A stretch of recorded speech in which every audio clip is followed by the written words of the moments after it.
urumva ikintu ubukoreye umuntu. Iyo utababariye umuntu niwo umutima wawe ubuciboshe. Kandi iyo utababariye umuntu ni ca gihe uhora wumva ushaka kwihorera.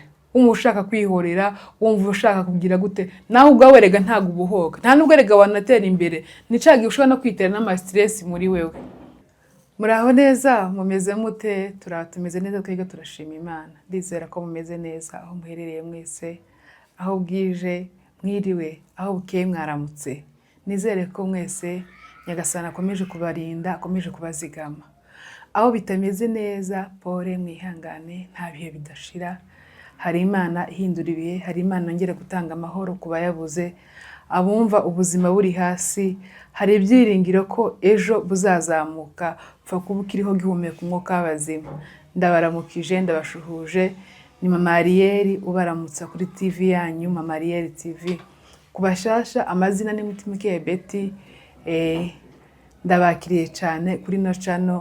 Nkomeje gushima abantu mukomeje kunyereka urukundo. Imana mwijiraho umugisha, Imana mwijiraho umugisha. Ntago nabona ngiye ukuntu bivuga amagambo arandenze n'ukuri. Namwe murabibona ngire ngo abantu batwandikira muri comment, mujye munyandikira comment nziza. Ngiye niba ari ikintu njya mpa agaciro, umuntu ufata comment yiwe akandika comment. Imana mwijire guha umugisha. Ndashuhuje abantu bari mu mpande zose zitandukanye, cyane reka mpere ku baturanyi banjye ba hano. Hari abagenda baduha inama zitandukanye. Imana mu ijuru ibaho umugisha. Ikintu ngiye kuvugaho, ngiye kuvuga kuri message nakiriye nyuma yaho twakoreye ikiganiro n'uyu mubyeyi mama twakoranye ikiganiro. Reka mvuga amazina yiwe ntago tumwubahutse kugira ngo wenda benshi babisobanukirwe, kuko hano duherutse kuganira n'undi mubyeyi w'umupasiteri. Ikiganiro twakoranye na Evangeliste Kamikazi. Imana mwijiraho umugisha, Imana mwijiraho umugisha. Mwege murabibona kuriya wenda abantu barakirebye ukarugira gute, ariko abantu bampamagaye ku ruhande benshi cyane. Benshi ndabashimiye, abantu b'abanyakarere biwacu, abantu babonye, mbese ngira ngo wagira ngo nibwo bamwe biriya bihe bahise babyibuka, bamwe bakabona nk'aho byabaye uyu munsi, abahuye na biriya bihe, ariko kuri uyu munsi wa none bafite amashimwe nibo benshi. Imana yo mwijuru ihabwa icubahiro, Imana yo mwijuru ishimwe yahinduye amateka kuri benshi, Imana yo mwijuru ishimwe yakijije amarira, Imana ishimwe yakujije abana bari barasigaye muri kiriya gihe, Imana ikagenda ihindura amateka. Ndashimira buri muntu wese wafashe umwanya agasharinga ibiganiro byanjye, abajya babishyira ku mastati. Imana yo mwijuru igibaho umugisha cyane, yivange mu byanyu namwe mu byo murimo gukora.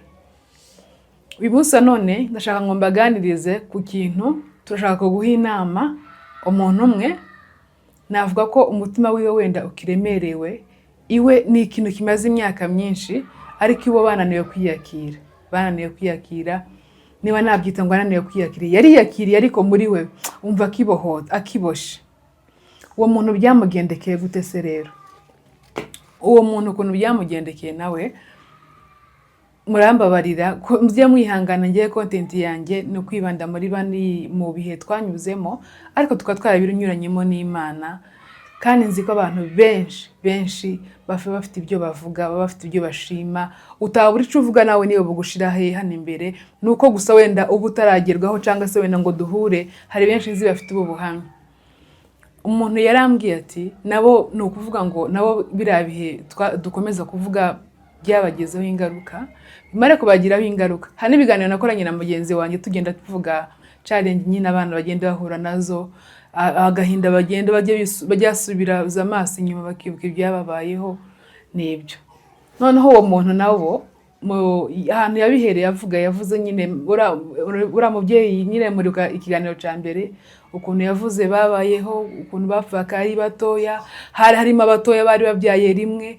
No kuvuga ngo uwo mwana nawe nyine no umuntu nyine nawe reka mwito umwana, kuko muri kiriya gihe yari umwana. Basigaye ari abana babiri, abari gusigara ari abana babiri. Mama wabo nyine byabaye ngombwa ko ataha bitewe na situation yari ihari, bitewe n'umuco uko wari umeze. Bamare gutaha, niba bataragize ubuzima bwiza bitewe n'ahantu barerewe, bamare kugira ibihe bitari byiza, ubuzima burabakomerera. Yarambwiye ngo yakurikiranye ibiganiro byanjye ngo ku munota guhera kuri introduction kugeza ku biganiro twaraye twaporodinze, ati nta kiganiro na kimwe kirancika. Ati ariko ndashaka ngo mungire inama, iwe agira umutima ngo wanze kubabarira bitewe n'ibihe yaciyemo. Yaciye mu bintu bikomeye ariko umutima we wanze kubabarira. Nagira ngo tuganirize uyu muntu. Mama wabo ngo byabaye ngombwa nyine ko ataha, amare gutaha basigara nyine barezwa mu miryango. Bamare kurera mu miryango, ikintu cabaye kibi cyane, ntago barerewe hamwe abo bana. Umwe abaho mu ubuzima butari bwiza pe. Undi nawe abaho ntago yabayeho nabi cyane kubera nyine bitewe n'ahantu yarari. Ikindi kintu nagira ngo nibutse abantu, burya abantu hari ukuntu umuntu ashobora kugira amahirwe ukaba wagira ubuzima bwiza, n'undi akagira ubuzima bubi. Kandi si ukuvuga wenda ngo yagize ubuzima bubi nuko yarabikeneye ko adakeneye ubuzima bwiza nawe. Ni ibihe byakugezeho. Ibihe byakugezeho wabyitwara mute? Ese uzagenda nawe uherane n'agahinda cyangwa ngo ugende ugire umutima ukomeye kubera ko ibihe byakugezeho? Uwo mwana yaragiye, umwe abaho neza, undi nyine agira mu buzima butari bwiza cyane.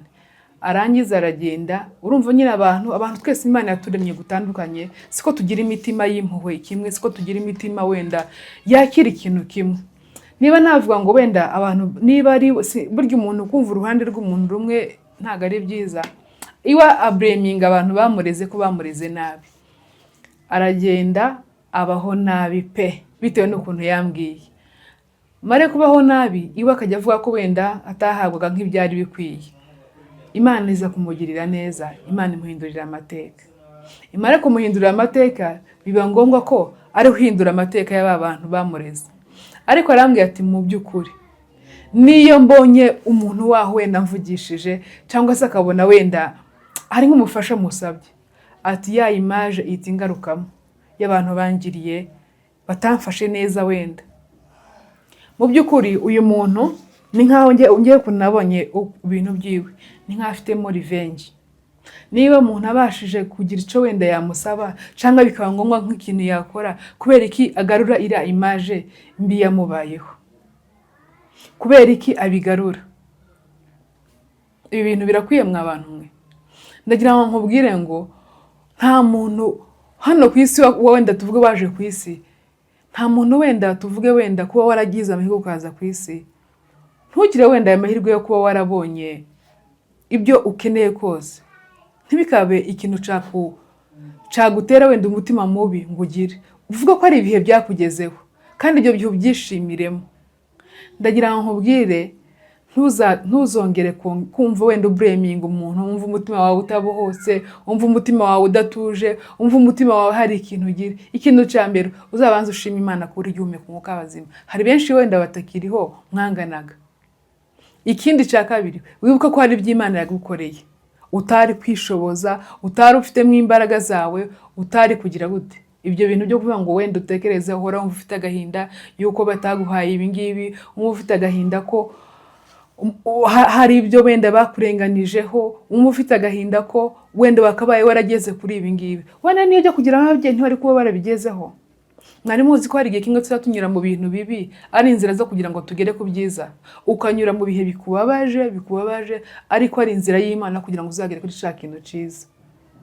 Mu bigaragara mu by'ukuri naramubajije nese kurimo kuvuga wenda ngo hari ibintu by'ubreminga abandi bantu wenda batagukoreye, abana babo ugereranyije nabo ubu nyine wowe nawe ninde ufite ubushobozi? Arambwira ngo niwe. None se kubera iki umutima wawe utabuhotse?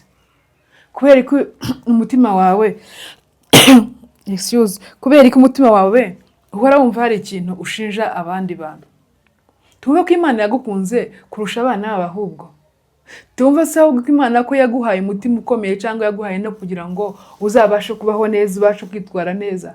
Wenda ujye kubaho neza mu buzima bwiza, wari kugenda ukirara, amashuri yawe ntuyakurikirane neza, ukumva nyine uriyanze. Hari akantu kamwe nabashije kugira, nabashije kumva bavuga ngo kubabarira ni iki? Ngo kubabarira no kugira gute? Ngo ni impano uha umuntu wari ugufitiye umwenda. Mwibaze ni ukuri. Ni ukuvuga ngo kubabarira gufite definition nyinshi cyane, ariko ka definition ngiye kankozeho ngo ni uguha impano umuntu wari ugufitiye umwenda. Mbese ni nko kwa kundi umuntu agufitiye umwenda, wenda urimo kumwishyuza kugira gute, ukarenzaho ukamuha impano. Urumva ikintu ubukoreye umuntu. Iyo utababariye umuntu niwo umutima wawe ubuciboshe. Kandi iyo utababariye umuntu ni ca gihe uhora wumva ushaka kwihorera. Wumva ushaka kugira gute, nawe ubwawe rega ntago ubuhoga. Nta nubwo rega wanatera imbere. Ni ca gihe ushobora no kwitera n'ama stress muri wewe. Ugasanga ntimuzi ko hari indwara zisigaye ziterwa n'imitekerereze y'umuntu, ugasanga atekereza cyane ukagira gute.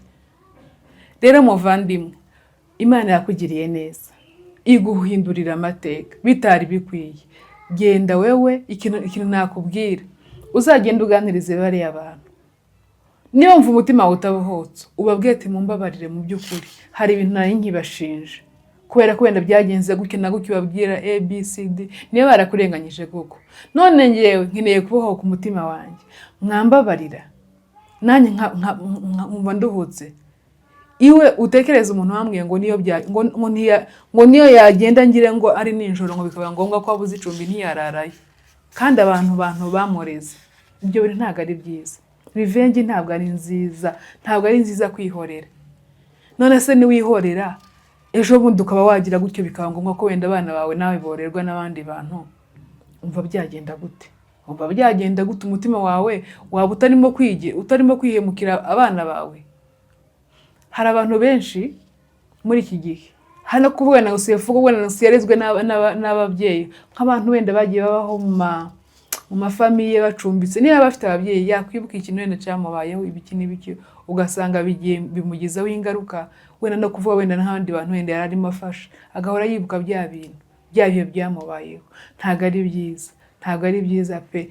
Ndashimira umuntu wese utajya wita ku mateka ye mabi ngo yazane ngo yashire ahazaza hiwe. Erega uhawe wifungira n'imigisha wawe. Iyo wihaye kuvuga ngo ndatekereza ibingibi, ugahora utekereza ibingibi byabaye, ugahora utekereza ibingibi byakubayeho, ntabwo imbere yawe urimo kubloka imigisha yawe, urimo kubloka inzira zawe. Cagiye za mind mbi zihora zikuzamo, wowe ugahora wumva ko mbese mu maso yawe hagora hazaho ibintu bibi.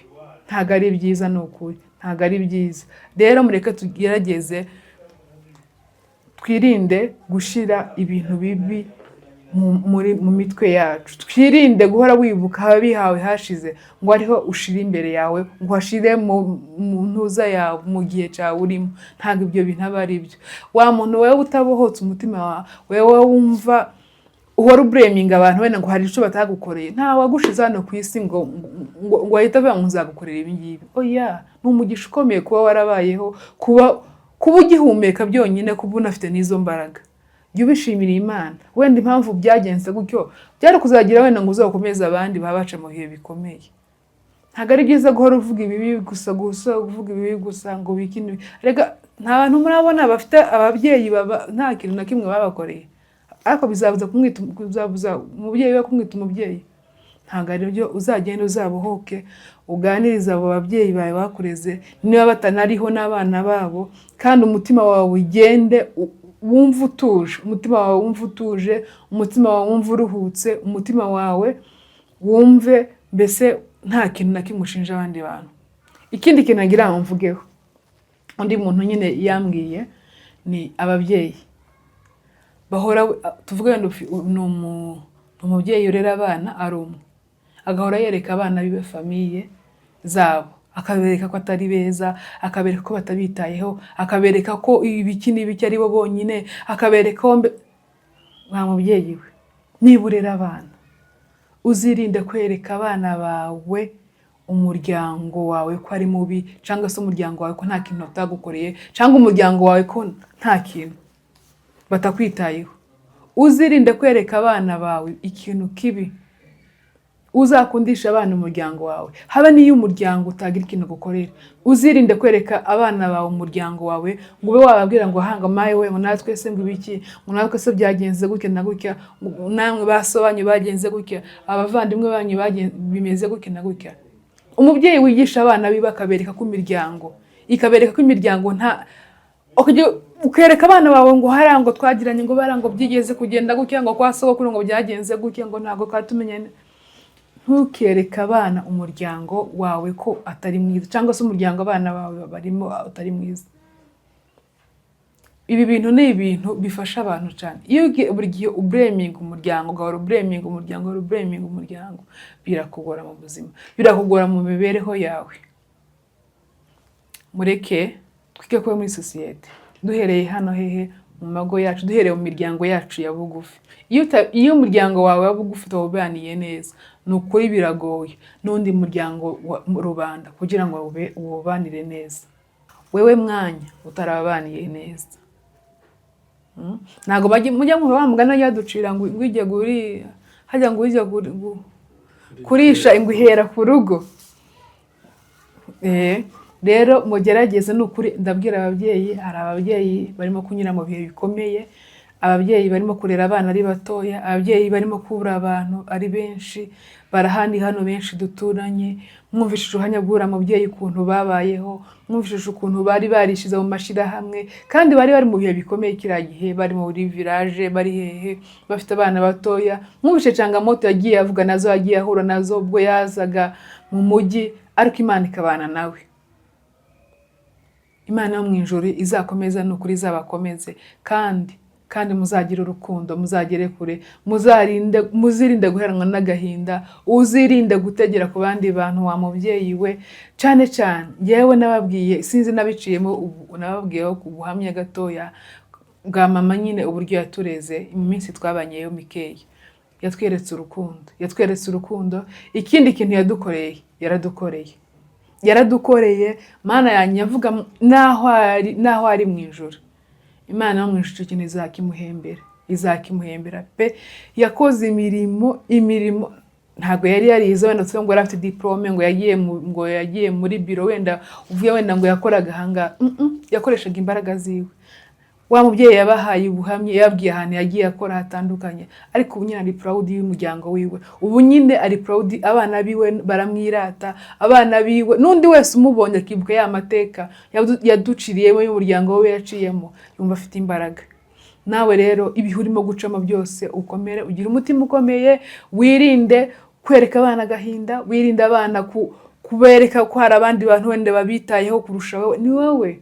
Ni wowe wa mbere ufite inshingano z'abana bawe, ni wowe wa mbere ufite kwita ku bana bawe, ni wowe mbese ubona ko ari wowe, ni wowe papa wawe na mama wawe. Abandi wumve ko bazaza nyuma, kugira ngo abana bawe nubereka ko ari wowe wa mbere, ntubereke wenda abandi bantu gusa.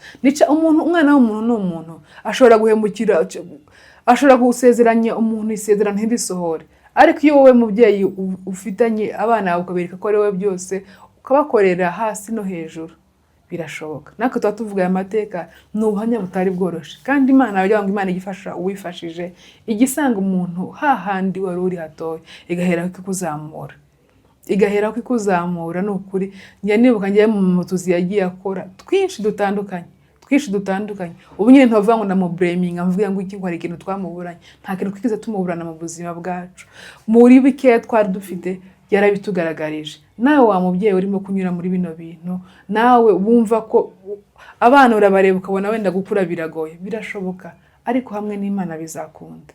Natwe imiryango isigaye, twe guterera iyo ngiyo, twite ku bana, twite ku mafamiye yacu, tugire wa mutima wacu muri za ndangagaciro tugira zimwe za kinyamurenge, za ndangagaciro tugira za gikristo, so kubona umuntu ubabaye ukumva ubabaranye nawe, ukumva hari ikintu wafasha mugenzi wawe mu gihe hari ikintu umurushije.